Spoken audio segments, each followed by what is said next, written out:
Did you feel guilty saying no to a stranger who gave you a free pen? Then you were manipulated. This is the dark psychological paradox of the reciprocity bias, a gift designed to make you feel guilty enough to obey. So in this explainer, we're going to break down this powerful social rule, because trust me, understanding how it's used against you can fundamentally change how you see countless daily interactions. You know that little pang of guilt? It's not an accident. It's actually the whole point. The gift isn't really a gift at all. It's the first step in a very carefully engineered psychological trap. It's basically a transaction that's cleverly disguised as generosity, and its one and only purpose is to create this powerful, deeply uncomfortable feeling of debt inside you. That feeling, that's the leverage. It's the invisible currency the manipulator is going to use to get what they really want. And here's the really wild part. This tactic works by hijacking a fundamental rule of human society: reciprocity. I mean, we are hardwired to repay favors. It's the foundation of how we build trust and cooperate. But manipulators, well, they weaponize this instinct. It's disturbingly effective even when the gift is totally unsolicited, something you never asked for. It works when it's unwanted, like those personalized address labels you get in the mail. And it even works when the gift is trivial, like a single flower someone presses into your hand at an airport. The actual value doesn't matter at all. What matters is the creation of that unconscious debt. So to really understand how we can defend ourselves against this, we first need to formally define the psychological principle that's being used here. What exactly is this ancient social rule that has so much power over our decisions? Let's take a closer look. At its core, the reciprocity bias has this fascinating dual nature. On one hand, it's an absolutely crucial mechanism for human survival. It's the glue that holds our societies together, fostering trust and mutual support. But on the other hand, this deep-seated, almost automatic need to repay is just so easy to exploit. Because the rule is so ingrained in our social DNA, we often follow it without even thinking, which makes it a perfect tool for anyone looking to get us to comply. And this isn't some obscure psychological quirk, okay? It's a cornerstone of modern influence. In sales, that free sample creates a micro-debt that just makes it that much harder to walk away without buying something. For charities, those unsolicited address labels are sent specifically to make you feel obligated to send a donation back. And in politics, you can bet that campaign contributions can create a sense of obligation for future political favors. In every single case, a small initial offering is used to create an invisible but incredibly powerful social debt. And here's what's so crucial to get. This feeling is potent. The psychological weight of the debt is created instantly the second you accept that gift. It doesn't matter if you like the person giving it to you. It doesn't even matter if you wanted the gift in the first place. The social rule is just so strong that the feeling of "I owe them" can easily override our rational judgment. We might genuinely dislike the pushy salesperson, but we still feel that undeniable pull to buy something. That, right there, is the true power of this bias. Now, this manipulation doesn't just happen by chance. It builds in a predictable, two-step process. Understanding this pattern is the absolute key to dismantling it, because this is the core mechanism of what we call coerced compliance.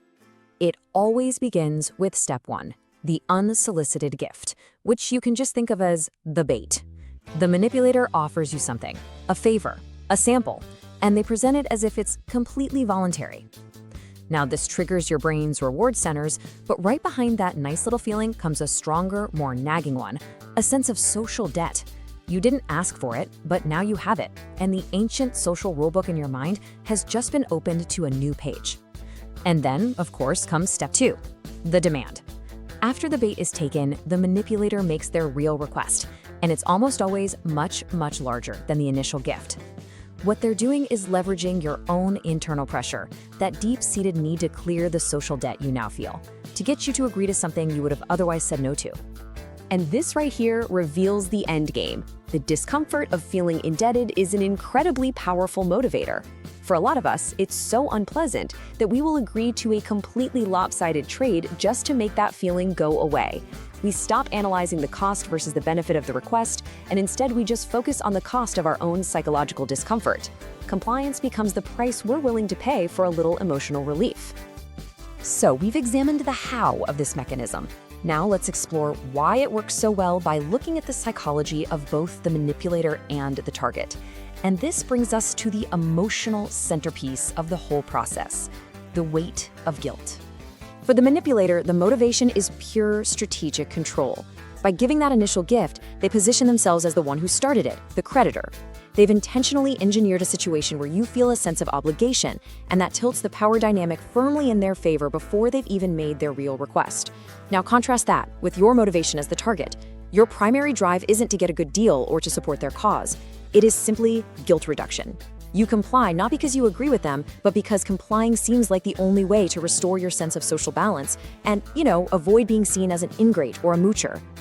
And this leads us to a really important term: coerced reciprocation. This is not a genuine, heartfelt exchange.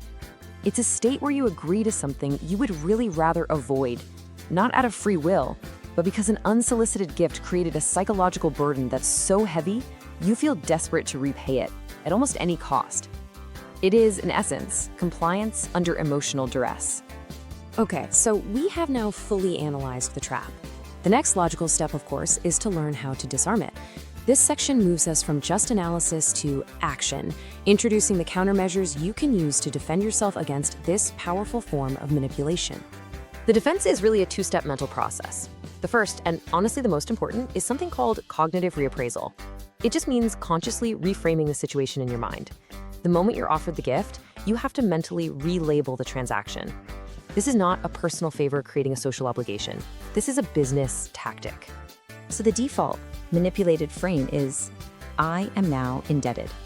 The empowering new frame you have to adopt is, this is a free sample, or this is a sales tool. Just by making that simple mental switch, you break the emotional link to the obligation. You recognize the item for what it truly is, bait. And this perfectly prepares you for the second step, asserting your right to non-reciprocation once the inevitable demand is made. This statement right here is your shield.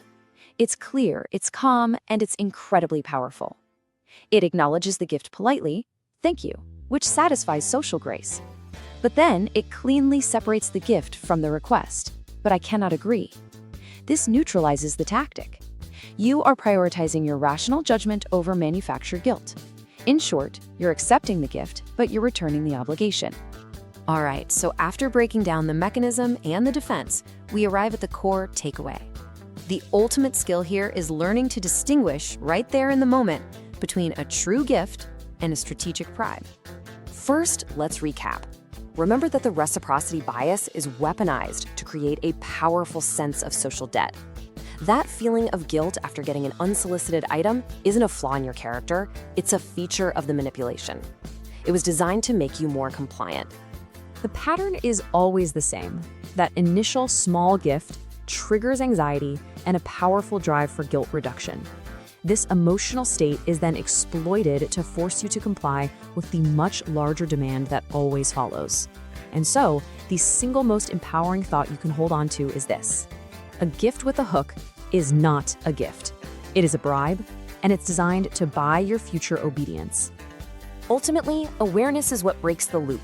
By performing that quick cognitive reappraisal, relabeling the item as a tactic, not a favor, and by understanding that you have the absolute right to say no, you neutralize one of the most powerful principles of persuasion ever discovered.